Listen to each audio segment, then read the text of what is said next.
So let's talk about the myth of spirituality.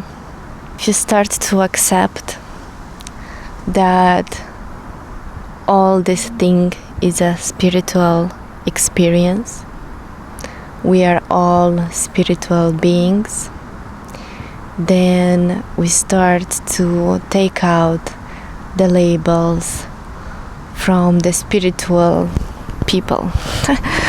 Because we're all spiritual, right? And when we chose to come into this experience, we just chose different skills.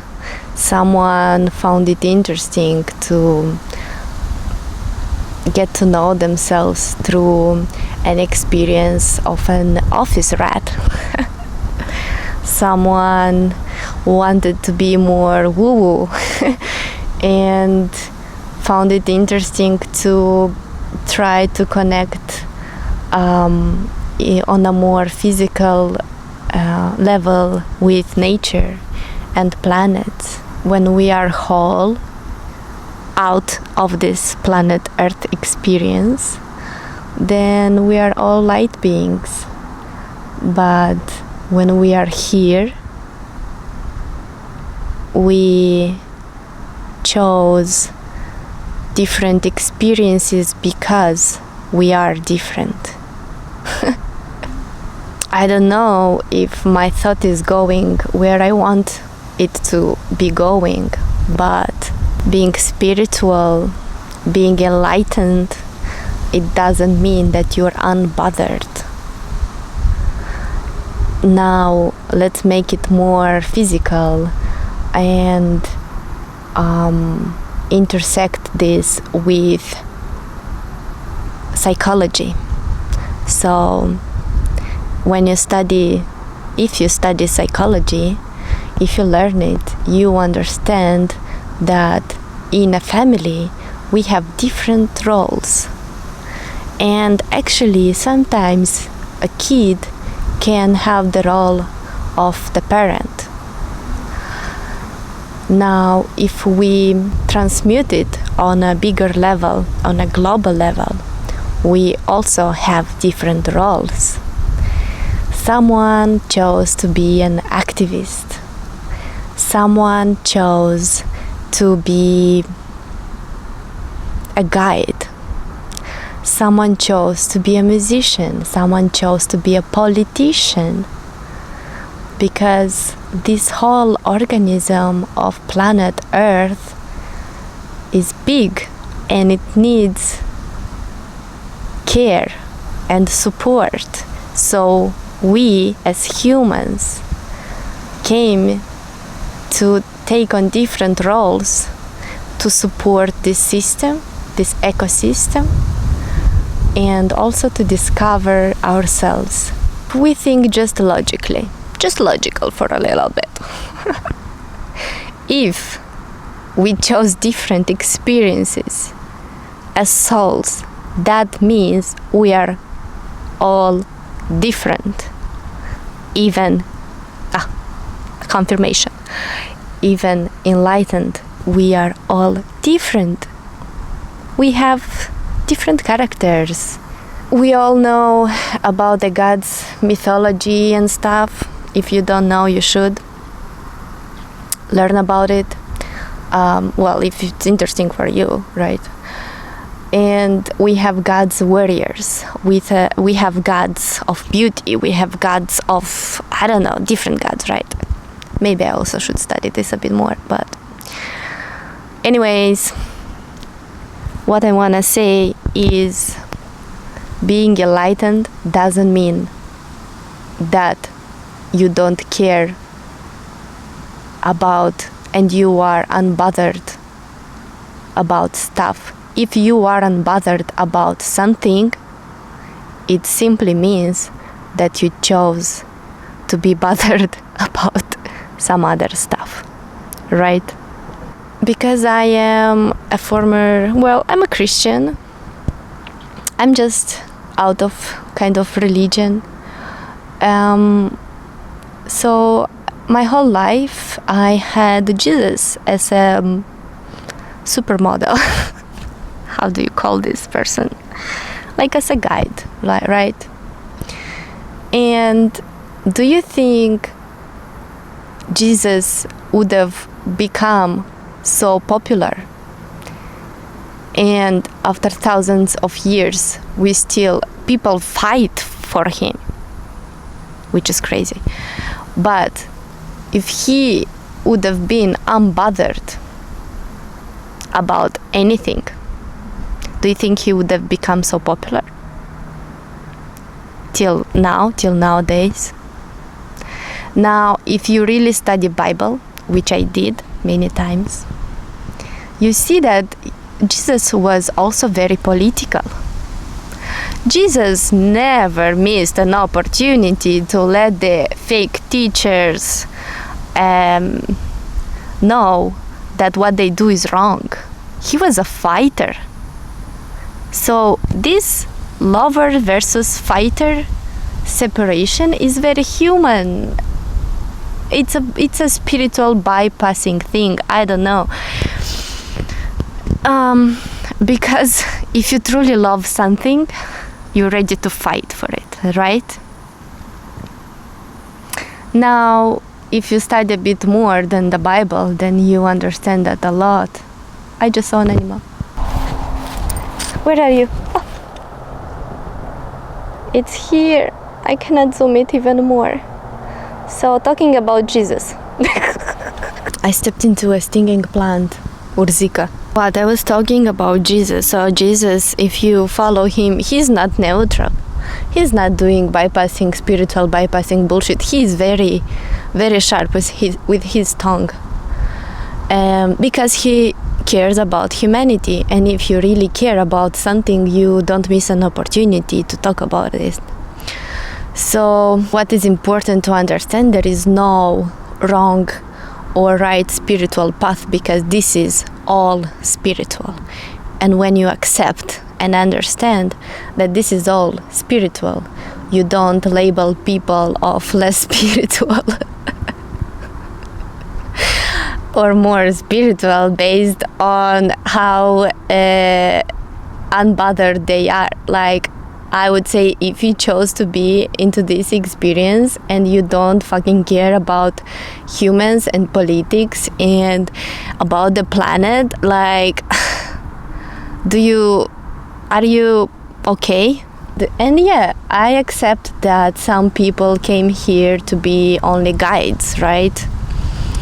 But when you start to label someone less spiritual, that's just not okay. That is where shadow work is very good for the human experience, because I just see dragonflies.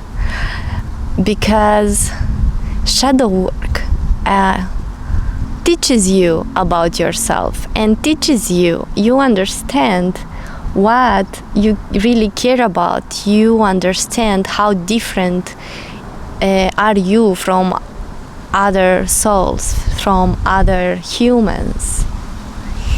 And once you accept your shadows and your fights, you are not anymore suppressing nothing. If you are trying to be unbothered about genocides, about wars, then you are suppressing something, my dear. If you tell me that you are super fucking spiritual, but you don't care voting, like exercising your human responsibility, then you don't care about this planet. Shadow work will teach you what are your fights. Maybe you are here to fight for the planet. Maybe you are here to fight for knowledge. Maybe you are here to fight for animals.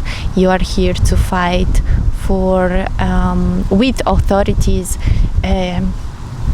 We all have an end point somewhere. Okay, another perspective is if you just simply look at the vibration, at the frequency of your states of the human being state. And you see that guilt, shame is on the bottom, and then there is courage. And courage is above neutrality. So you have this all shame, guilt, anger, blah, blah, blah, and then you have neutrality, which is a lot of spiritual people are forcing themselves to be there, and I don't understand why. It's so interesting to have a cause and to be the voice of that cause. It's beautiful. Okay, so listen, I just opened my Instagram because I posted, so don't forget to follow me, Free Spirits Healing. And we have neutrality, and then we have even acceptance, and the love is above neutrality. Because again, if you love something, you cannot be neutral, right? And then we have enlightenment. And also, it's important to understand that you can, because of the free will, we can be stuck in the neutrality phase and still access enlightenment, because this planet is generous, right?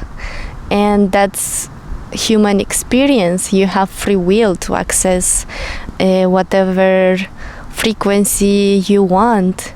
And I'm a big fan of anger, and I'm a big fan of love and courage. And that's when you follow your heart. That leads you to authentic enlightenment. And also, it's important to understand that we have all different tools. Someone can get enlightened just by playing video games. So, when you're stuck in pride, in your spiritual pride, you start to make right and wrong. If you smoke weed, you are not spiritual enough because you're not healed. What? Or if you drink or something, yeah, there are things. If you drink coffee, do you know that coffee is lowering your fucking vibration? Wow. Also meat and a lot of stuff. But there is no right or wrong, because again, we chose coming on this planet and this experience, we chose to like different things based on what our higher self, our soul, was interested in discovering. And we all like different things and are attracted to different things because we are different. So I don't know if I made myself clear, but I'm pretty clear for myself. So just do whatever you think is good for you. Just do whatever gives you joy, because if you follow the things that may make you joyful, then you are on the right track. That's the only rule, I think, to follow whatever makes you joyful, and feeling good about yourself. Don't follow some weird, like, try a lot of stuff. Yes, it's important to try a lot of stuff that raises curiosity in you, but don't be stuck in good or wrong, in right or wrong. Don't be stuck in there, because we have yin yang, which is bad and good, is a play of bad and good. A lot of things will not make sense and don't make sense on this planet Earth, so why should this make sense, right? It should make sense only and only for yourself. So if you want to be on the authentic path, just follow the things that bring you joy. If smoking brings you joy, whatever. As long as you don't harm others, like innocent people, good. I'm happy for you, honestly, because you have to be courageous to follow your heart. And you have to be courageous to say, well, you know what? I don't like this, but I like other stuff. And I feel authentic when I do that. And being authentic means to do whatever you feel like doing in that exact moment, in the present moment. So that's it. And I see a ladybug, which is cute. And I'm gonna stay a bit more in this herbs and then I'll go home. So that's it.